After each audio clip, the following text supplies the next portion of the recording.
Welcome to Functional Fridays. I'm Sherry Jacobs, naturopathic doctor, certified nutrition specialist. I am with Shannon Kennedy, internal medicine doctor.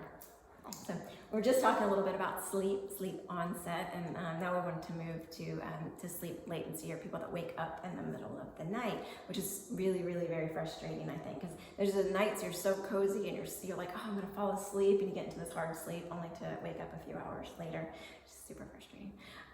A lot of different reasons for that, and part of it is, again, what you did that whole day and what you did before going to sleep. Right. Food is probably one of the main reasons that we'll wake up in the middle of the night. If we have a high sugar meal or a dessert or snack and our blood sugar goes up, as it comes down, even if it doesn't come down too low, it's not hypoglycemia, but just as the blood sugar drops from a normal 130 to a normal 90, if it drops quickly because you had a high sugar meal, cortisol is going to be released from your body. To get up, your blood sugar is dropping. So this could be dangerous. Now, in a healthy body, it'll level off at around, before it drops below 70, but that fight or flight response has already occurred. So you wake up because your blood sugar was dropping. If you checked your blood sugar, it'd be normal. So people would think, well, it's not my blood sugar, but it is actually that blood sugar fluctuation change that wakes you up. And then, of course, you wake up feeling a little panicked because you have this fight or flight response from a drop in your blood sugar. And you start thinking about, I didn't pay that bill, or I didn't do this, and you start put that energy somewhere. Yeah, you're like, I must be waking up for some reason, and then you end up talking about your anxiety, and then you don't get a good night's sleep, which can lead to feeling depressed and have body aches and all that stuff. And it all kind of is related to a normal blood sugar drop if you have a high sugar meal in the evening. Not even necessarily a high sugar meal, but just carbohydrates. When you're not tolerating. So for some that might not be sugar, it might be an extra serving of carbohydrates that your body's just not quite ready for, particularly if there's stress into the mix and not moving enough, and it can be fairly subtle. So moving up your evening meal, eating it earlier in the evening is often helpful. So whatever blood sugar fluctuation you're going to have, you have while you're awake.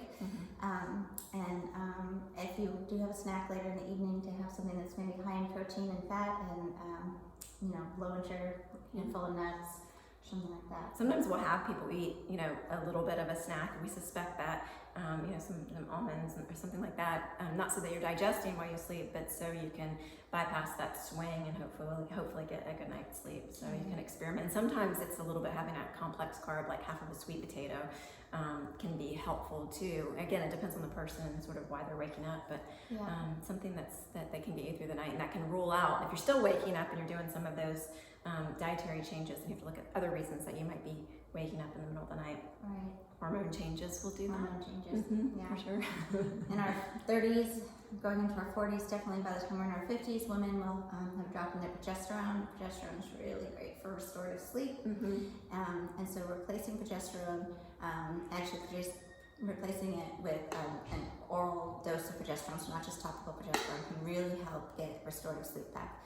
Progesterone can come in an immediate release and also a suspended release, and depending on how people metabolize the hormone, sometimes to stay asleep all night they have to get a compounded suspended release progesterone. It doesn't have to be high dose, so if you're still menstruating, you don't need super high doses, but even low doses can help you get that restorative sleep. And then again, when you have that restorative sleep, you're sleeping all night, you don't have as much body pain, you feel more like exercising, you're not going to eat to stay awake during the day the next day. And that all ripple effect. It's ripple effect, because that all promotes healthy hormone balance in the body. So really important to make sure that you've got good hormone balance. Also too, when the progesterone drops and you have estrogen dominance, you might start feeling hot flashes. So even though you're not in menopause yet, it's not an absence of estrogen. You can feel hot flashes, so just temperature instability over the night. And with men, prostates start getting a little bit bigger in their 40s and 50s, and certainly by the time they're 60. As the prostate gets bigger, it kind of pinches off the urethra, makes them so they don't empty their bladder completely, even though they feel like they don't have to go, they lay down. And as soon as their body relaxes, they have to get up and go to the bathroom. And then they think they've gone all the way, and they lay down, they have to get up again. So it's definitely something you want to see your doctor about if you're having frequent, nocturnal, oh my gosh, I forgot the word. And it should go to the bathroom a lot at night. Nocturia. Nocturia. Yes. Okay. Some more coffee. And anyways, if you're having that stuff, that's something you want to see your doctor for. We can't, you want to make sure there's not a bigger problem.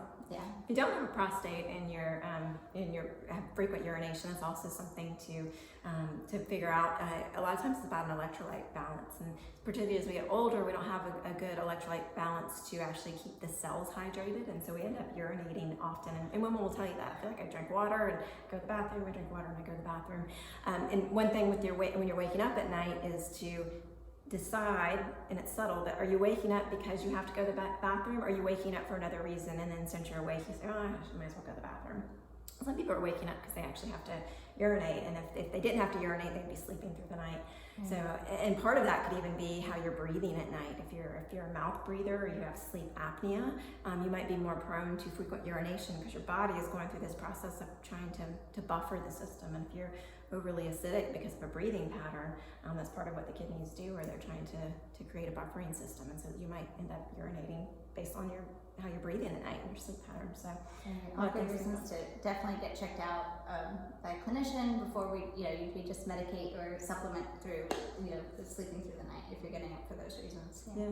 And then the only other thing I want to say about sleep, because it comes up so often because it is so important and there's so much information about sleep, but we get stressed about sleep, I think, because we know now, and it's easy to find podcasts and books and about the importance of sleep. And so if you're not sleeping, it becomes this sort of vicious cycle of, oh, am I going to sleep? I didn't sleep last night, and that means I'm going to be set up for cancer and diabetes and dementia, And so I don't want anybody to ever get in that loop. And that's figuring out why you're not sleeping and addressing some of the root cause pieces so that you can sleep, and then knowing that everybody has a different sleep pattern. Yes. Everybody. And so if you can't fall into this, I'm supposed to go to bed at a certain time, I'm supposed to sleep for a certain amount of hours, you are a unique being. And what you want to ask yourself more than how often you're waking up or when you're getting to bed is, how do you feel in the morning?